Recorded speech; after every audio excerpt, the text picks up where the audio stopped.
This is the X-Zone Broadcast Network, broadcasting worldwide on broadcast affiliates and satellite program providers, including CNN Broadcast Network, Sirius Satellite Network, Star Media, Good News Radio Network, Angel Broadcast Network, Wiki Broadcast Network, and WPBN TV. For more information on the X-Zone Broadcast Network, visit us at www.xzbn.net.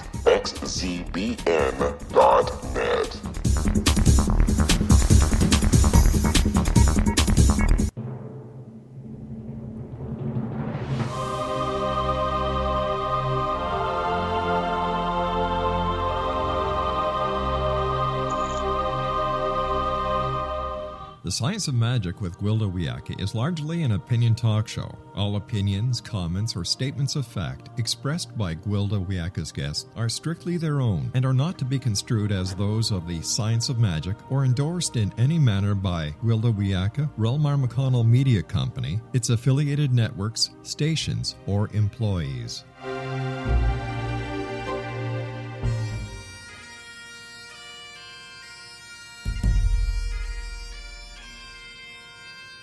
Welcome to the Science of Magic with Gwilda Wiyaka, a program dedicated to uncovering the unified nature of reality and humanity's ever-evolving place as truly galactic beings. For more information on the Science of Magic with Gwilda Wiyaka, visit us online at www.thescienceofmagic.net.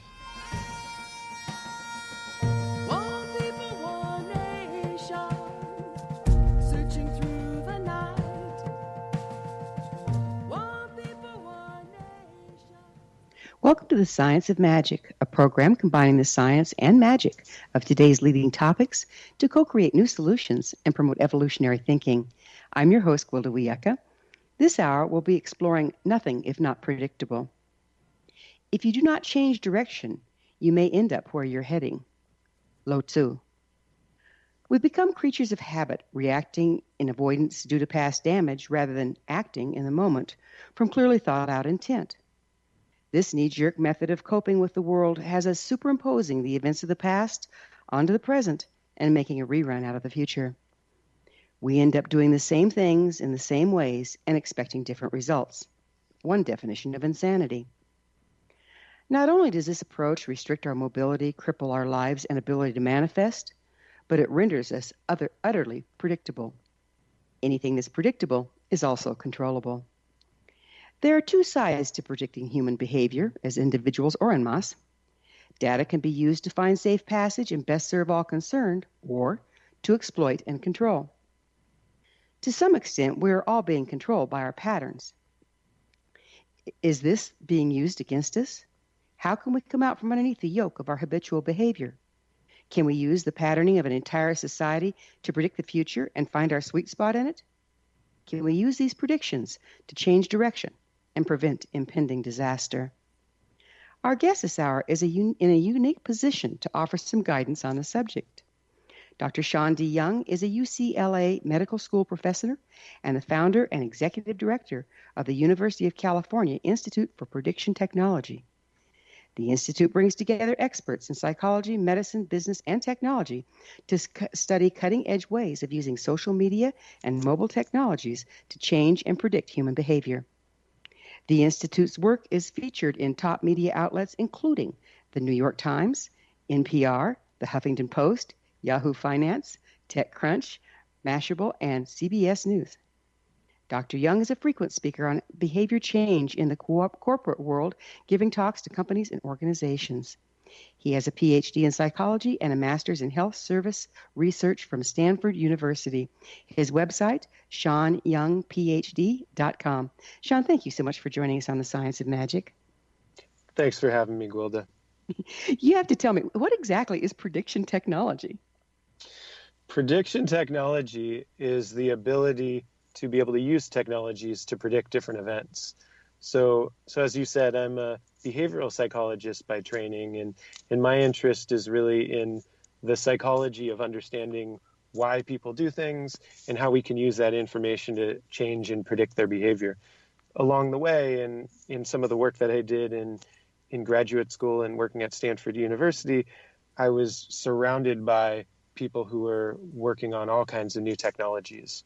I was working for NASA Ames Research Center, working at Cisco, and a part of the booming startup and social media phase. And so along with that, taking the psychology research that I was doing, I incorporated that with technologies and realized we can really use technologies to be able to both predict and change behavior. So an example of that is we've been able to look at what people are talking about on social media like Twitter, look at the conversations that they're having on Twitter and use that information to be able to predict real world events like disease outbreaks, and currently working with government agencies on how we can predict and ultimately prevent disease outbreaks by mining social data to be able to predict what people are going to do in the future and what events are going to happen in the future. That's pretty fascinating. I can't hardly wrap my head around how what people are talking about on Twitter can give you an idea about diseases or something. Yeah. I mean, when we continue to encounter this, but especially when we first started, people said that is not possible. Why are you even going to try and study this area? That's just not possible. We're going to have to pick up with this on the other side. Sean and I will return shortly, so don't go away. You're listening to The Science of Magic. Our current episodes are aired daily on the X-Zone Broadcast Network, xzbn.net. In service to our listeners, prior innovative episodes can always be accessed free of charge on our website, thescienceofmagic.net. The Science of Magic is produced by Relma McConnell Media Company.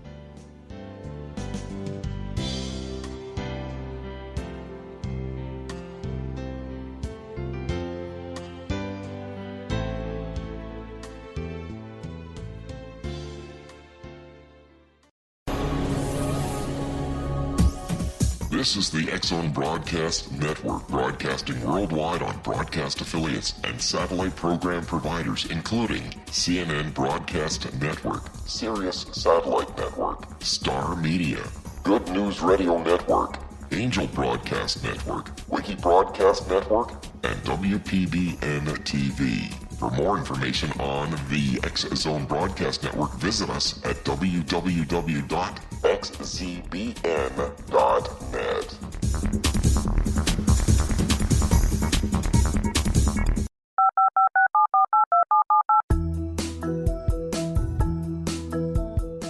Did you know that when you're on the road with limited data or Wi-Fi, you can still listen to the X-Zone Radio Show with Rob McConnell, The Science of Magic with Gwilda Wiyaka, X-1, Dimension X, Space Patrol, and every minute of the X-Zone Broadcast Network by calling 213-401-0080, courtesy of Audio Now. No smartphone, app, or internet needed. It saves your data plan, and it's free if you have unlimited minutes. Call 213-401-0080 to listen on any phone, anytime, anywhere. Remember 213-401-0080 for the best of the paranormal, parapsychology, and sci-fi radio programming anywhere, 24/7, 365.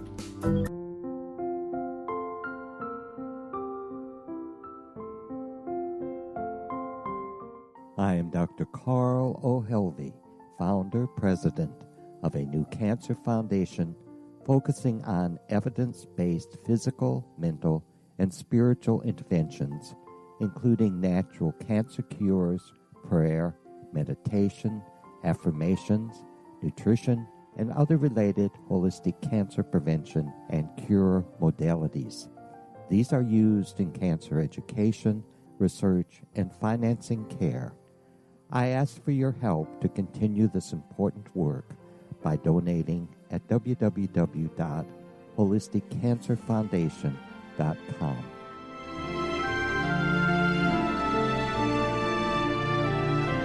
Hello, I'm Pete Marsh. With my daughter Justina, we will be presenting the new radio show, Too Good to Be True. If something seems too good to be true, it usually is. But with the help of Justina's amazing gifts, we're going to gain insight into questions that don't yet have complete answers. Have you wondered who built Stonehenge and for what reason?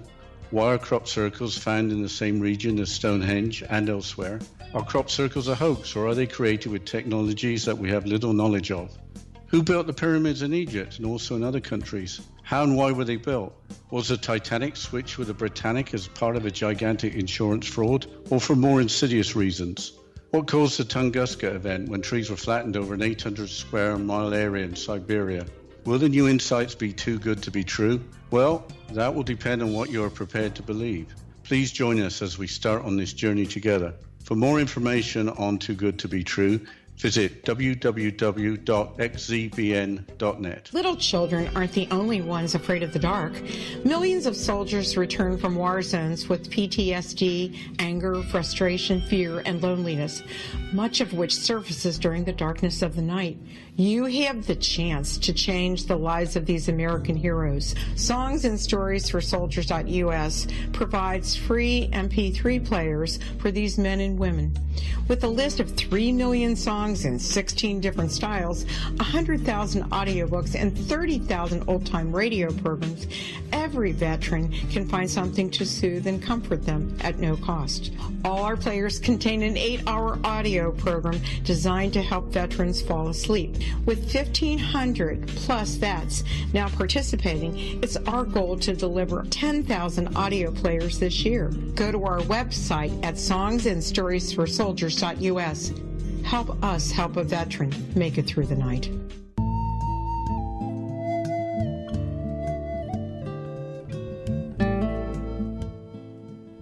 Welcome back. This is The Science of Magic, dedicated to unification and evolution of consciousness.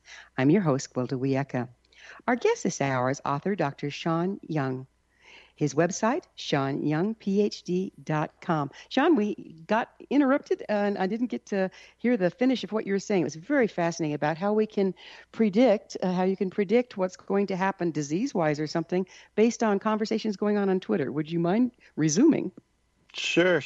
So what we do, we start looking at what people are talking or what they're doing online. And there's a background and a history of this in psychology. Long before technologies, we could observe people's behavior and see how they're acting. You can look at the directions people are moving with their eyes. You can look at people's body language. You can listen to their tone. There are a lot of things that we can do without technologies to be able to read people's behavior. As technologies have come about, like social media, Google search terms and online search and wearable devices like Fitbits, Apple Watches, as those technologies have come about, they have provided a ton more data for us to be able to try to make sense of it. The question is, how do you make sense of that information? And we have worked on developing different approaches so that just like you can see when someone's folding their arms that they may be unhappy about something, you can be able to look into people's social media and use of technologies and be able to read and interpret what they're doing. So people on social media will, I call this reading between the lines or reading between the tweets when it comes to Twitter. And you can see the conversation topics people will be talking about. So we've been able to identify people who are talking about health behaviors and be able to use that information, for example, to predict disease outbreaks. But broadly, what it comes down to is an understanding of behavior change and behavioral psychology and really just understanding people. It's kind of a double-edged sword, though, isn't it? I mean, if you're listening to people's conversations and drawing conclusions from that, is there any? Do you feel like there's any invasion of privacy going on with that modality? That's always a question that comes up. So there are different ways of doing it. In the case of Twitter, it's all public information. So the analogy is, if you are to say something on the street to someone else, that's public information. And if someone were to overhear you saying it, or if you were folding your arms on the street, or you're in an argument with someone else on the street, that's all public information. And so Twitter and a lot of technologies provide the same ways of being able to record human behavior. You can access all this information publicly, just as you would from seeing things on the street and seeing people interacting on the street. Separately, we also do a lot of detection or monitoring where we are following individual people.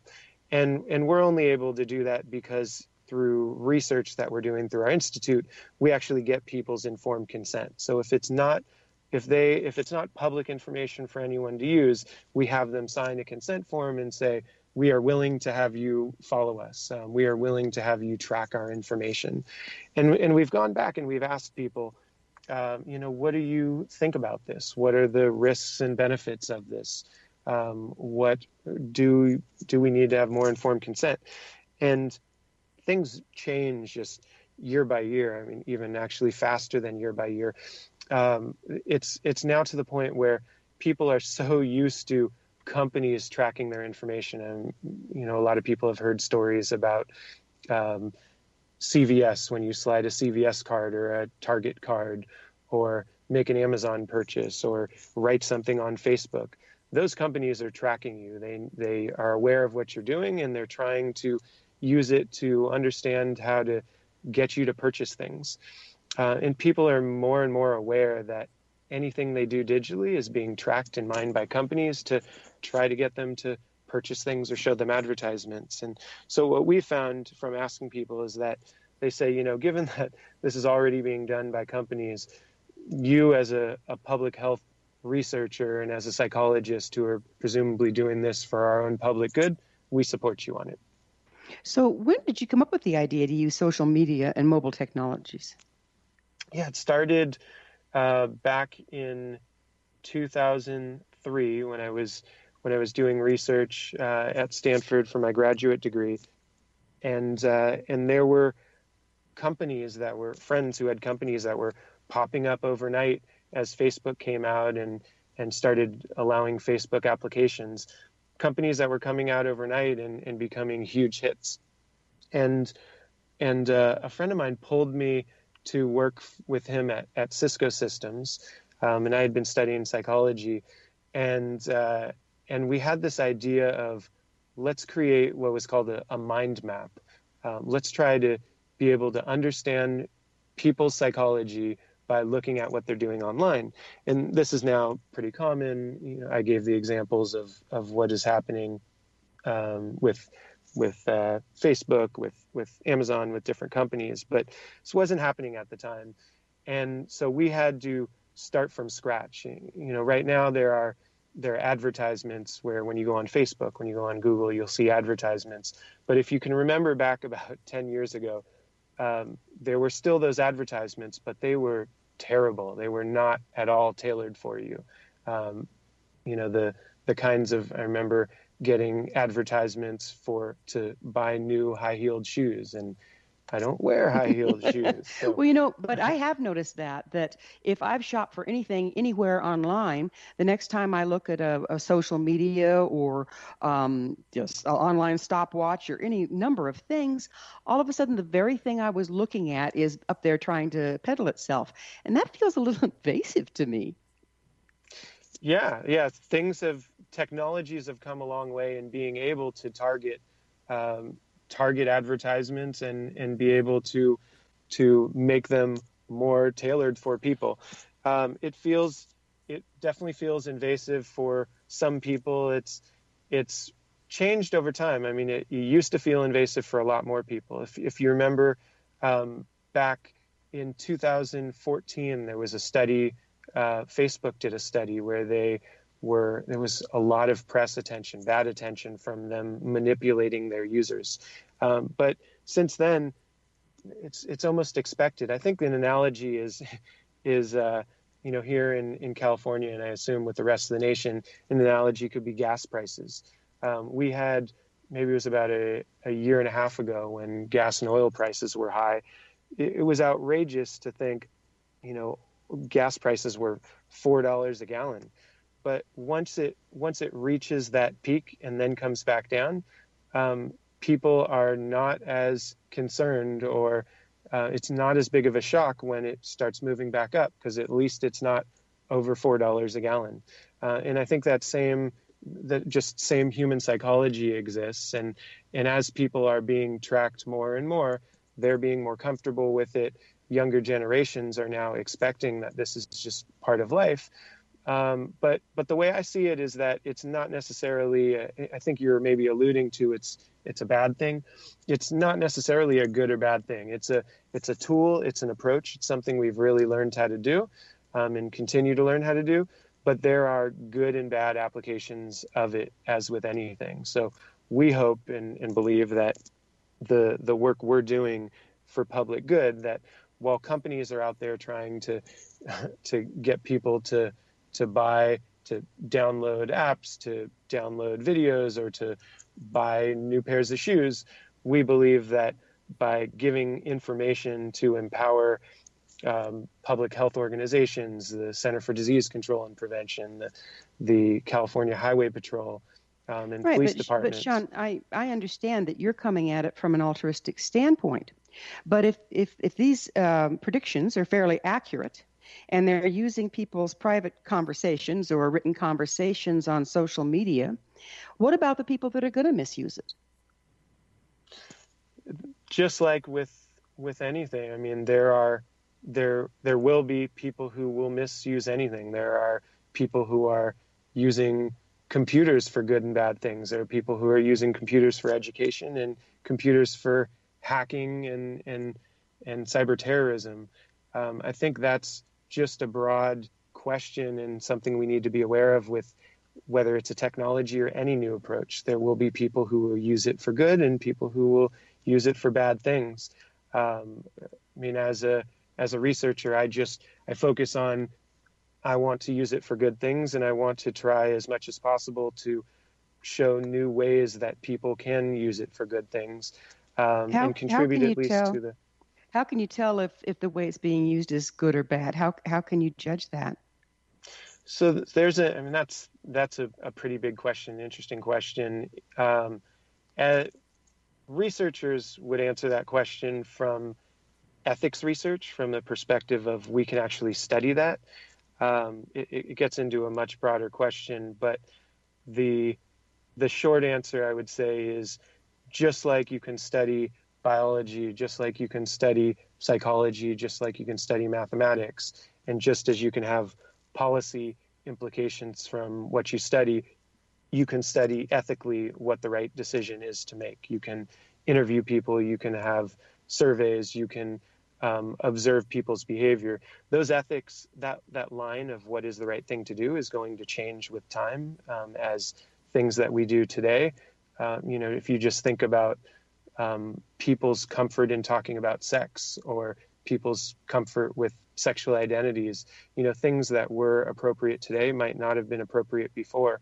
And so that line of ethics changes, but the short answer is you can study it and decide what is ethical and what is appropriate, and create policy recommendations based on it. Yeah, it's interesting, like you say, things change with time. The conversation we're having 5-10 years ago, it would have been science fiction, right? Mm-hmm. One, you wouldn't be able to do it. And two, it's like Big Brother's watching, right? Yep. I mean, one of the common questions I'll get, I wrote a piece for the New York Times on using social data to monitor and predict crime. And that immediately pops up in people's mind. Minority Report. Is this Minority Report? And, it is a concern for people to be monitored. And we didn't have these technologies, we didn't have these approaches 10 years ago, and we're constantly changing. I'll start off with presentations that I give on this topic, showing a picture from the movie Moneyball with Brad Pitt and Jonah Hill, and I'll say, who knows what is this a picture of? And 90% of people have seen Moneyball, so they know what it is. And then I ask, okay, what is Moneyball about?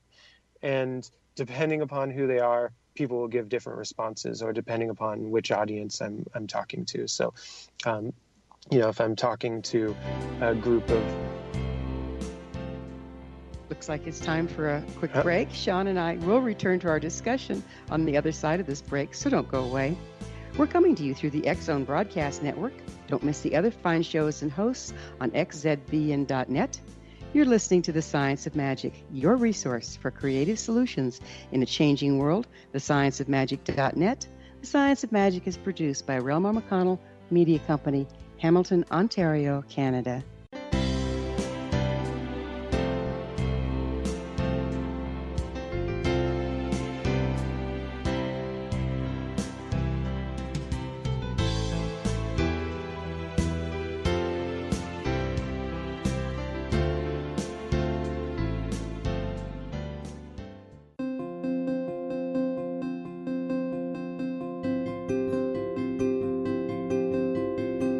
Dreams are our personal gateways into infinite wisdom. Don't miss shamanic counselor and indigenously trained dream decoder Sandra Corcoran's inspiring book, Shamanic Awakening Between the Dark and the Daylight. This remarkable work chronicles Sandra's 35 years of experience with diverse wisdom keepers and her initiations throughout the Americas and across the British Isles, Turkey, Greece, and Egypt. Sandy's knowledge of symbology, psychology, and myth influence her dream blog and workshops. Sandy offers private tarot readings, international journeys, a meditative CD, as well as her book, Shamanic Awakening, to encourage you as you navigate this earth walk, creating a deeper connection to yourself and all that is. Find this and more at Sandy's website, starwalkervisions.com.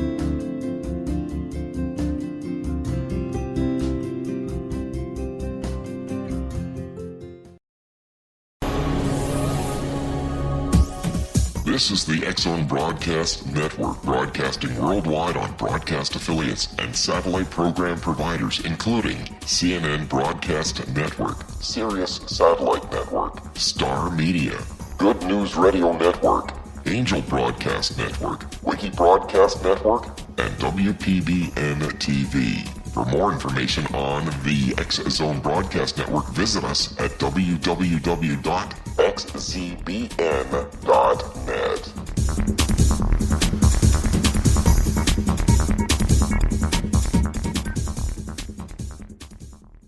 How would you like to be able to read other people's minds? Well, the next best thing is here. When you know how to read a person's name, you know how the person thinks, feels, and behaves. Each letter in our name holds a key to unlock our true essence. Our name contains both our gifts and challenges in this lifetime. Mnemology science discovers personality secrets hidden in the placement of the letters of our names, including the first and last impression people remember about us. Sharon shows us how to interpret the arrangement of letters as outlined in her book, Know the Name, Know the Person. Sharon Lynn Wyeth created mnemology science after 18 years of research and testing her theories, and has supported thousands of people around the world in understanding themselves and others better. You'll enjoy Sharon's unique teachings as she shares her system to learn the gifts behind your given birth name. Even if you don't like your birth name, there are jewels in this book. If you're thinking of changing your name, ready to name your child, or wanting to get along better with others, this is the book for you. If you'd like to improve your relationships and change your life for the better, get the book today, Know the Name, Know the Person, or visit www.knowthename.com. That's www.knowthename.com.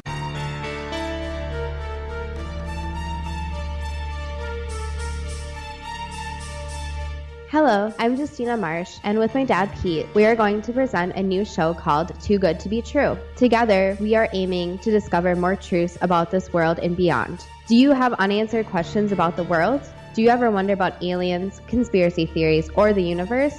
There are many shows discussing subjects such as pyramids or UFOs, but we want to relay this information based on our own research, including from spiritual means. Hopefully, listeners will be helped with their own beliefs and will appreciate the psychic insights that add to the previous research and information. We both look forward to sharing this insight and beginning this journey with our listeners. Visit xzbn.net for more information about when to listen.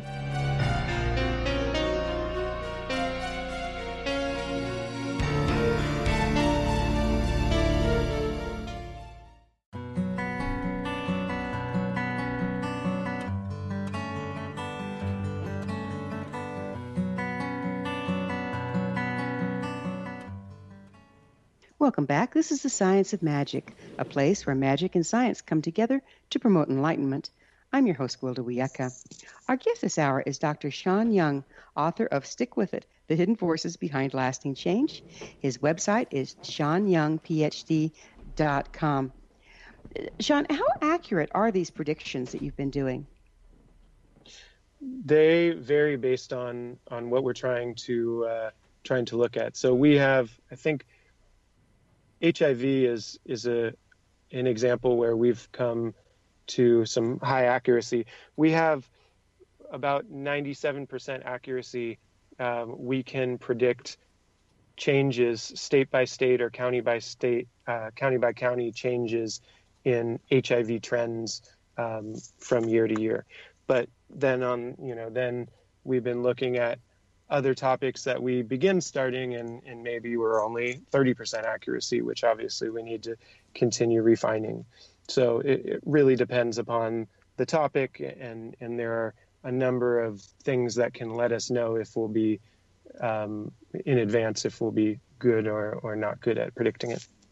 Okay, so basically some things lend themselves well to this modality and others not so much. Correct, yep. So you speak of using social media and mobile technologies to change human behavior. How does that work? Yeah, that's the topic of, you mentioned the book Stick With It. So this will be coming out in June. And really the topic of that book is how do we change human behavior? And not only how do we change human behavior, but how we change it and stick with it. And those are two separate questions, separate but related questions. So psychologists for many years have studied how we change behavior. And there are a number of different methods, some going back 100 years of how we change behavior. More recently, there's been some advances in social and cognitive psychology, but those are primarily based on how we change behavior once. So those experiments, the studies, were done typically on university students, where you bring them into a lab and you manipulate something in front of them and see if it changes them. What we've been doing more recently, and in a new type of psychologists are doing, who are like myself working in the medical school or working in business schools, we've been doing longitudinal studies where we work with people, not just undergraduate students, but we work with actual people who are affected by things like diseases or who want to change behaviors long term, and we track and see the science behind how you get them to not only change, but how to stick with that change. So that's okay. So let me clarify, are we talking about an individual that's wanting to change their behavior, the studies are going towards that, or are we talking about changing societal behaviors? We're talking about both. We're talking about both. Yeah, that's a great question. So we, in some of the studies that we will do, some of them will be people who want to change their behavior. For example, we're doing research. We've just finished up a study right now with pain patients at UCLA. So they have chronic pain. They've had it for much of their lives. They've been prescribed medications that are highly addictive and are at risk for addiction and overdose. And they want to get rid of their pain. They want to not be relying on these medications. And obviously they don't want to be addicted or to overdose. And so we're able to help them to change their behaviors. And we do that through using technologies, but you can do it with or without technologies. What I find fascinating here is it seems like, you're coming from two different sides with the same modality. So you're predicting behavior, and then you're also using the technology to change behavior. How'd you come up with that? Absolutely. I mean, I started with the idea of changing behavior, but to me, it's one and the same. I think I'm not someone who's in academic interested purely in just theory, where it's one thing. I'm very applied. I want to come up with solutions, and it's really difficult to be able to change something. You don't know why that thing is happening. If you want to get people, we work with a lot of HIV populations at risk for HIV to try to get them to test. If you don't know why people aren't testing for HIV, it's really hard to change it. But once you start learning why they are not testing, then you can start to predict who would be likely to actually test for it. And so to me, they're one and the same. We often start by looking at prediction and monitoring in order to get an idea of a person's psychology or group psychology. And once we have that understanding, we can make some predictions and learn both how do we change their behavior as well as who should we change the behavior of. Because if we predict that there's going to be a potential outbreak of HIV in rural Indiana, then that means we should start dedicating resources figuring out how we can change people's behavior. Okay, so do you, where do you stand on permission? Do you implement these changes without permission? No. So everything that we do is in the context of research, where we are. Well, there are two parts of it. There's the prediction part of it, which, like I mentioned, one part of the prediction is all public information. So we can look at what people are searching for on Google and use that as a proxy for whether there's going to be an outbreak of syphilis or HIV. That is public information. So we don't obtain permission because we don't even know the people who we're tracking. We're doing it at such a high level. Yeah, that's a good point. So you're just looking at numbers. You're not looking at individuals. Correct. We're looking at numbers and we're looking at locations. But then to do our actual studies to see can we change behavior, what we do is recruit a number of people into a study. And just like a drug trial, you could imagine you can't just give someone a drug. You have to get their permission that they're part of a study. We do the same thing. We recruit people into a study. We divide them up into one of two groups usually to see if typically we assign them to our HOPE intervention group, which stands for Harnessing Online Peer Education. It's an online community. So we'll have them join our HOPE online community, or what's called a control group where they're not being changed. And then we'll see, do they improve? And we find consistently that people who are in our HOPE communities change their behavior. They're about 2 to 3 times as likely actually to change their behavior. And then once we find out, and once we realize that they are able to change and our community was successful, then we can go to public health organizations, we can go to different organizations and tell them how we've been able to create change and work with them on a larger level to create a policy reform. So have there been any independent studies on, you've been doing lots of studies, have there been any independent studies on what you're doing? What do you mean by independent studies? Well, you're doing your own studies. Has someone studied your results or your outcome outside of you? Whenever we publish a paper, whenever we create a study, the academic process for that is then you submit it to a journal. That journal has typically 3 to 5 or 6 independent reviewers who are experts in the field who review it. And they look through the methods that were conducted, they look through the results, and they come back and they provide feedback or criticism and ultimately decide whether this is high-level science. And we've published 60 or 70 papers, so gone through that process many times where independent people have looked through it and validated it. And then outside of my own studies that I do, I'm often a consultant or involved as an advisor in helping other people design their studies on behavior change. And they've conducted their studies and found similar results. What do you see as the future of prediction technology? That's the far future. I don't know. It's a good question. I think I would say in the middle future, which would be something that might be an interesting prediction that I'll make, which is right now data are coveted. Companies and people are fighting over access to data. data are private. So so all of the questions that you're asking, you're asking a lot of privacy questions centered around the idea that people want to keep their data. They don't want other people to know what they're doing and what is happening.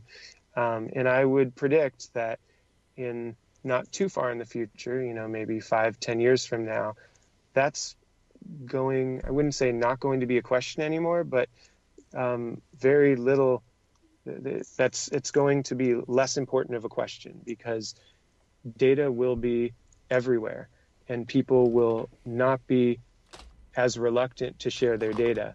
And so what that means is that instead of data being so valuable, data will be more of a commodity, that data will just be available for use, and there will be kinds of machines and computer scientists and new technologies that are making use of the data in new ways that have never been done before. So it's a brave new world, right? It's a type of brave new world. Yeah, you got to be brave to be in it. You're a frequent speaker on behavior change in the corporate world. Can you tell us a little about that? Sure. So often companies want to know about organizational behavior change. Startups, a big question for startups is, how do I survive?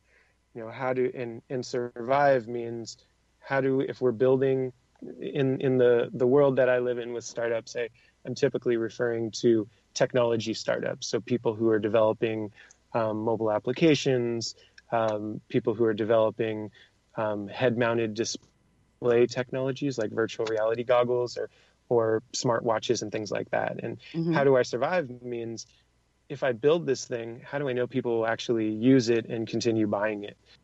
And that really, just like almost everything else in life, is a question that comes down to behavior change. Not just behavior change, but sticking with behavior change. And so these are things that I address in the book. In the book, I talk about there are 7 forces, as I call it, behind lasting change. And I present a model of how do you get people to change and stick with it. And it's a framework called science, where each letter of science represents one of these 7 forces. And these 7 forces together can teach people how they can continue to get themselves or others to change. So that's something that not just the corporate world, but individuals who are trying to stick with a New Year's resolution to exercise more, or just people who want to have a hobby like learning a new language or learning a new instrument and have not been able to stick with it. This book and that the principles behind lasting change would be helpful for them so that they can be able to change their behavior and stick with it. Yeah, it sounds like a loaded gun. If you're using it on yourself, it's one thing, but if you're using it to manipulate the masses, it can be a little scary. I'd like to talk about that on the other side. We're going to have to take a break. Sean and I will be back shortly, so don't leave us now. This is The Science of Magic, your resource to altruistic professionals of science and the esoteric, working to create common ground for the betterment of our world. Join our email family to receive our amazing topic-driven episode collections at thescienceofmagic.net.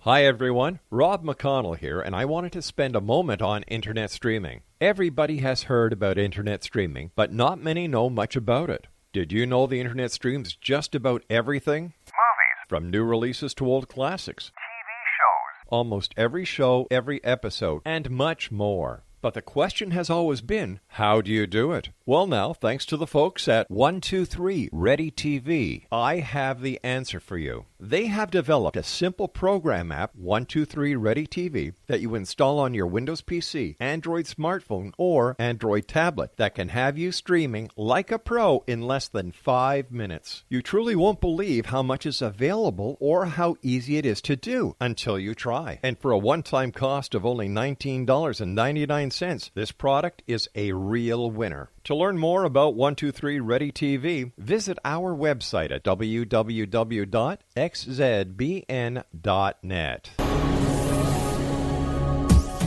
This is the X-Zone Broadcast Network, broadcasting worldwide on broadcast affiliates and satellite program providers, including CNN Broadcast Network, Sirius Satellite Network, Star Media, Good News Radio Network, Angel Broadcast Network, Wiki Broadcast Network, and WPBN TV. For more information on the X-Zone Broadcast Network, visit us at www.xzbn.net.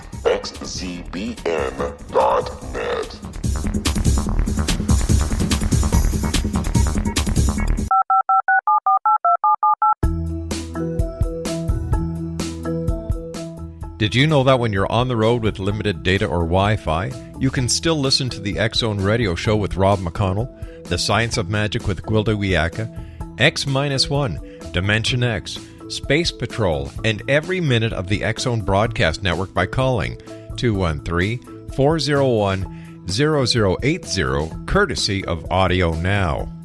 No smartphone, app, or internet needed. It saves your data plan, and it's free if you have unlimited minutes. Call 213-401-0080 to listen on any phone, anytime, anywhere. Remember 213-401-0080 for the best of the paranormal, parapsychology, and sci-fi radio programming anywhere, 24/7, 365.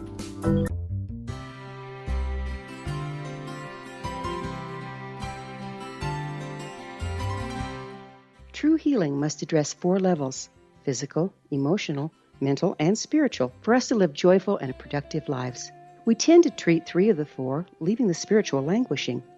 If you're tired of the same dysfunctional patterns cropping up in your life, Soul Balancing is for you. Trixie Phelps, owner and founder of Soul Balancing, is a naturally gifted energy healer trained in numerous esoteric forms, including shamanism. Trixie has created a powerful modality that safely and effectively clears your energetic field. A Soul Balancing session can remove interference, heal trauma, and restore your hope. Contact Trixie for a life-changing long-distance session today, www.soulbalancing.world.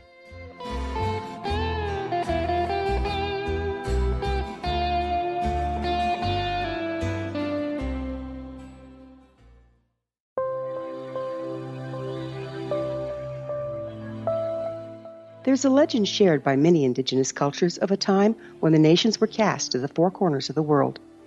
Each nation was given a body of sacred knowledge that held a different portion of the truth to preserve. True reality could not be known until all the nations reunited, combining the information.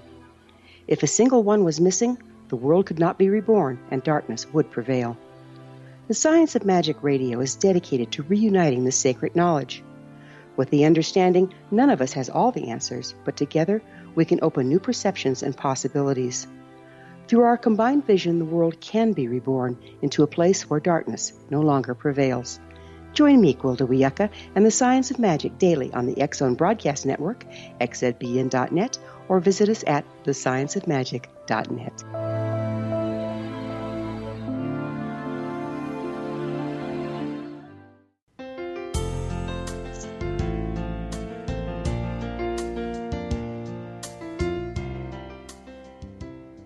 Welcome back. This is the Science of Magic, bringing together gifted people of service to the world. I'm your host, Gwilda Wiyaka. What's up in your world? Email me at info@thescienceofmagic.net and suggest a topic that's on your mind. You're probably not the only one interested. Our guest this hour is founder and executive director of UCIPT, Dr. Sean Young. His website, SeanYoungPhD.com. Sean, we were talking about how this data that you're collecting is very profound, very powerful, and can be a bit of a loaded gun in the hands of someone that's just trying to manipulate people without any morals behind it. How do you, this has always been the case, right? You come out with raw data and it can be used either way. How do you see us as individuals being able to not participate if we choose not to? Well, it's easy in one sense. It's really difficult in others. So the easy answer is shut yourself off from all devices. Stop using your phone. Stop using Facebook or Twitter or anything else. And stop using smartwatches and other technologies. So that would be the easy answer, but which is really difficult to do because we're so dependent on those devices. I think that I'll give an example for myself. I mean, I'm very aware of monitoring from the things that I'm doing, the research that I'm doing. Like the people in our studies, I'm very comfortable with public health researchers and people using it for social good, and I would happily volunteer my data to be used for social good, just like people participate in science for social good. But I'm also aware that there are people hacking into devices all the time. On my computer, where the webcam is, I keep it covered when I'm not using it. There are people hacking into baby cams. There are always people out there who are now learning the ability to hack into things and use data in ways that we don't want them to, and that can be dangerous for individuals and society. It's just really a constant race to just like when the computer was created, it was created and personal computers made life much more efficient, but with it, they also create a lot more problems. Cars get people from place to place, but they can kill people. And I think just being aware of the risks of these technologies and risks of these approaches is important for the conversation, so we can create policy around how to prevent unwanted effects from it. So how about habits? It seems to me like all of this is tracking habits as well as trying to break habits. So aren't we talking about habits here that make us predictable? Sort of. Habits has a very particular connotation. You know, as a psychologist, I'll get picky about it, and I'll explain why in a minute. So in general, people talk about habits, and when they talk about habits, they mean things that we do commonly. And so if that's what you're referring to, then yes, these are just things that we do. But more specifically, habits are, to a psychologist and scientifically, habits are things that we do unconsciously, typically. They're things that we do over and over, usually the very frequently, and we're not even thinking about it. So an example of, we might say, I have a habit of getting really angry whenever I'm in traffic, or I have a habit of leaving my shoes around, or leaving my wallet when I walk away, and go out of the house. Other things, there are things that are very unconscious. So I have a habit of biting my nails, let's say someone might have, or I have a habit of when I'm in the middle of running, I'm still running. I'm not even aware that I'm running. The reason why that matters are different ways to change different behaviors. What's the difference? What's the difference between a garden variety habit and OCD?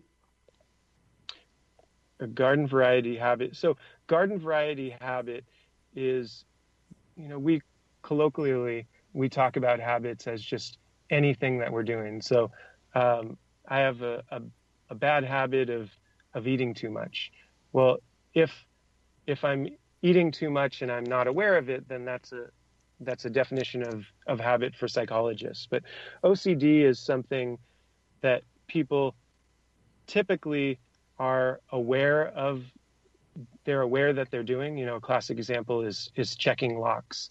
I check a lock over and over again. Typically, the person is aware that they are checking a lock, but they continue to do it.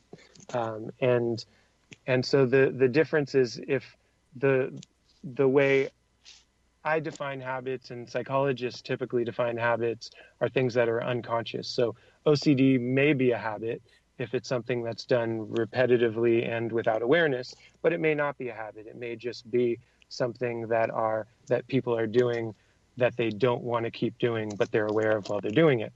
Then it's an important because again, in the book, I talk about these differences, and the differences matter because the way we change those behaviors differ based upon whether it's something we're aware of or not. That's really the distinguishing factor. Yeah. So do other people, or for that matter, the systems, control us through our habits? What do you mean by that? Well, if you know what a person unconsciously, habitually does, can't you control them through their behavior, their unconscious behavior? If you know what a person... Okay, so say for instance, if I know that this person will get angry every time I say a certain thing, and I want them to be angry and come across poorly in public, all I have to do is say that thing. I mean, I watch people control each other through their unconscious habits all the time. Have you seen that, and how can we prevent that? Yeah, I don't think that's something that is human nature, human psychology, and that's the basis of our interventions and our research. So we started off talking about prediction and understanding people. And what you're really saying is, I think what you're saying is, if we're able to predict people, then are we able to change them? And absolutely. And that's the purpose of learning how to predict people from my perspective. We want to learn how to predict people and things so that we can change it and improve it. It goes back to, you may want to prevent that if you believe that people are only using that information for negative things. If you believe that they're trying to use it to harm you, then you will want to prevent it. But if people are using it for positive things, to promote better health, to create global health, to bring people clean drinking water, then you wouldn't want to prevent it. And but how do you prevent it? It goes back to the question of how do you prevent people from having your data? You can shut off devices. You can detach yourself digitally. You can't really, as soon as you're interacting with other people, as soon as you're conversation, things that I'm saying right now, my tone, my words, this is creating. People can use this information to predict what I'm going to do or say in the future. The only way for me to stop would be to just cut it off. Yeah, well, there's another way, though, isn't there? It seems to me we've gone full circle, and the bottom line here is knowing yourself, bringing your unconscious behaviors conscious, choosing rather than just reacting. Is that accurate at all?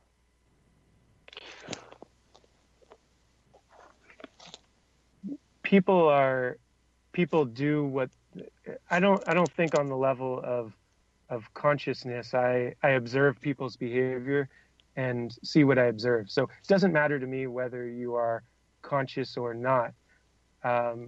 If I see a large group of people, whether they're conscious or not, I can be able to look at that information and learn how to predict what they're doing next. So consciousness doesn't really, whether people are conscious or not, that doesn't prevent people from being able to predict what they're going to do in the future. But if you're conscious of it, aren't you able to choose what you do in the future more readily than if you're unconsciously reacting? Okay. So on an individual level, you're saying, okay, yes, absolutely, and that's really the reason for why I wrote this book, because people would come to me frequently saying, how do I went to the doctor. I was told to take this medication. I want to take the medication, but I keep forgetting, or I'm not taking it. Or every January 1st, I make a New Year's resolution that I'm going to go to the gym 3, 4, 5 days a week. I do it for a week or two, and then I quit. So how do I get myself to keep doing it? And that was the rationale for writing this book, where there's actually a science behind how you do that. Consciousness is a big part of it. Consciousness, surprisingly to a lot of people, consciousness is not required. You don't need to be conscious in order to... I'm going to have to call it quits. It's been fun talking. Time flies, and I'm afraid we're out of it. Thanks for being on the show. All right. Our guest this hour has been author of Stick With It, The Hidden Forces Behind Lasting Change, Dr. Sean D. Young. His website is SeanYoungPhD.com. This has been The Science of Magic. For in-depth exploration of leading-edge subjects from numerous authorities and viewpoints, join our email family to receive our topic-driven episode collections at thescienceofmagic.net. Until next time, dear ones, may you be blessed with knowledge and comforted with love as you embrace lasting change. One people, one nation, searching for